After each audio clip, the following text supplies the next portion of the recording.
Hello everybody, welcome back to the channel. I'm Naaman, that's the House of Nerdy, and today we'll be talking about the second episode of What If, give you my thoughts and give you a breakdown of it. So let's go. Starting off, I want to hit on the T'Challa as Star-Lord aspect and kind of how that worked and how that played out. So in the beginning of the episode, you see that instead of Yondu himself going down to Earth and getting Peter Quill, he sends Taserface yes, to go get Peter Quill. And to him, all humans are the same. I guess that's his justification. So he just grabbed T'Challa instead. And I guess there was like a immense power level. It was probably the vibranium, the alien technology, like the mountain of vibranium, not like T'Challa himself. But they read the power level around them as being, Peter Quill and being like part celestial and part of ego. So they took him in like 1988, and then you get like a flash forward.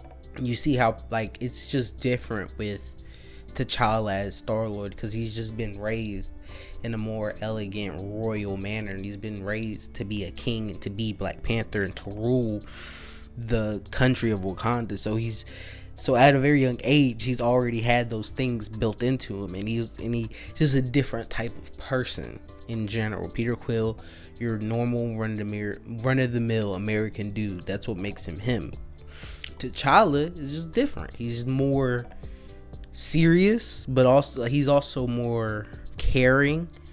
T'Challa's just more equipped to handle galactic and like universal wide issue.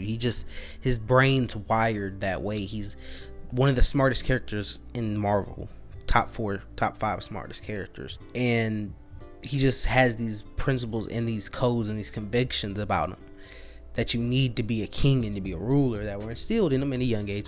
And Peter Quill just didn't have that. He was just an American normal kid.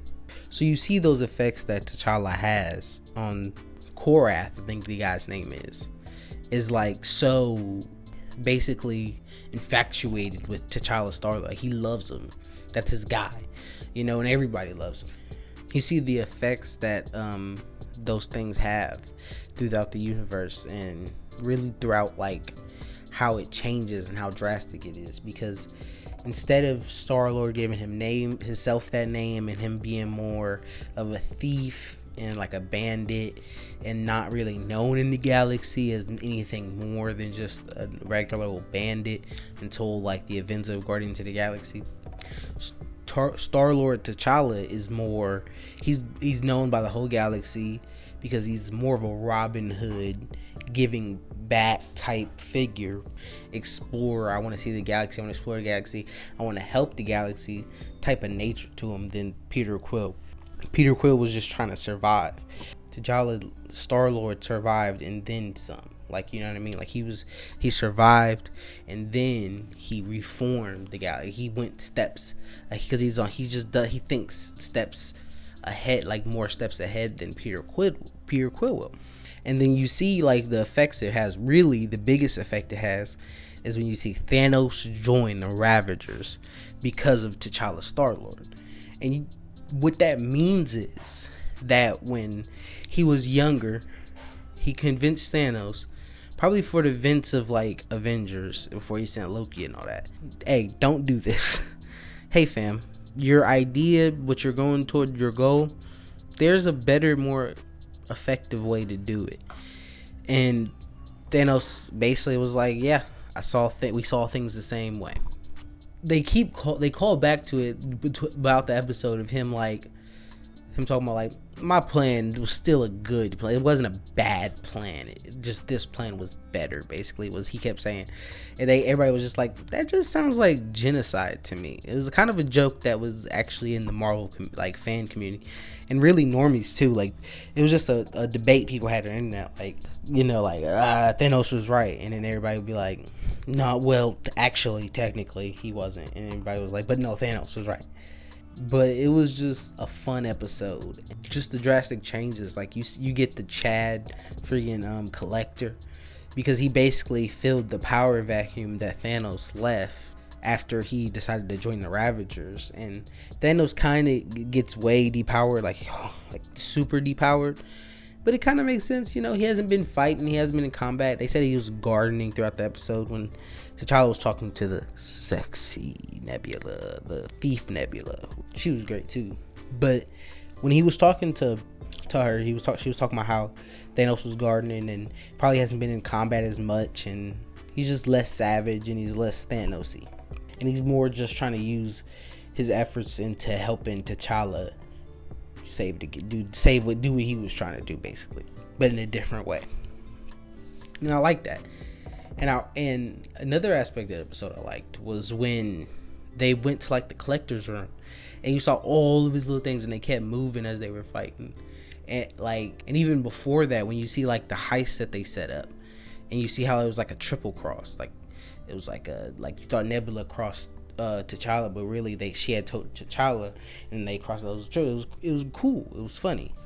So I just thought the episode in general was fun. It was lighthearted, visually pleasing, stunning, but also the story was good, and it was just more entertaining than the first episode. Because Guardians of the Galaxy in general was more entertaining, but when you throw T'Challa in there and you change the galaxy that much, then I think that's amazing. Like, it just spells amazing to me, and it was. And I just think they really knocked it out the park with this episode. And I think the next episode is supposed to be like a Loki episode. I thought it was the Zombie Hunter Spider-Man. I thought that's what I heard with the reviews, but I think the creator came out and said it's Loki on Earth. So I don't know. We'll see. And the last thing I want to hit on is at the end, you do see Peter Quill, and then you see Ego like come up to him and like and smile at him. And he's like, "Who are you?" And he's like, I can't remember. I don't know if he says anything, but he just like, I think he just smiles at him with like a creepy little like glow in his eye. And I think he's just gonna use him as battery instead of going through all the events of the second Guardians. They're just probably gonna use him as a battery and get it over with. Skip to the end, basically. And I think he's probably gonna try to destroy that universe. It might be the same universe as Captain Carter and some of the other Guardians of the Multiverse that we saw in like posters before the show even came out. And there's a shot in the trailers with them with like Gamora Thanos, and we didn't see Gamora in this episode, or Rocket Raccoon. I don't know what Rocket Raccoon was about, but we didn't see Gamora in this episode. And we know Gamora Thanos is a thing from, you know, like pictures and and like leaked photos and toys and stuff. So we know Thanos Gamora is a thing, and it's probably like she takes his armor and blade when he joins T'Challa. I don't know. I'm just excited for the next episode in the next like 7 weeks. I think each episode is gonna get crazier than the last, and I can't wait till the end when they like all team up, because we've seen it in the trailers, and I really can't wait for the Doctor Strange episode. But I think that's after. All in all, I give this episode like a 10 out of 10.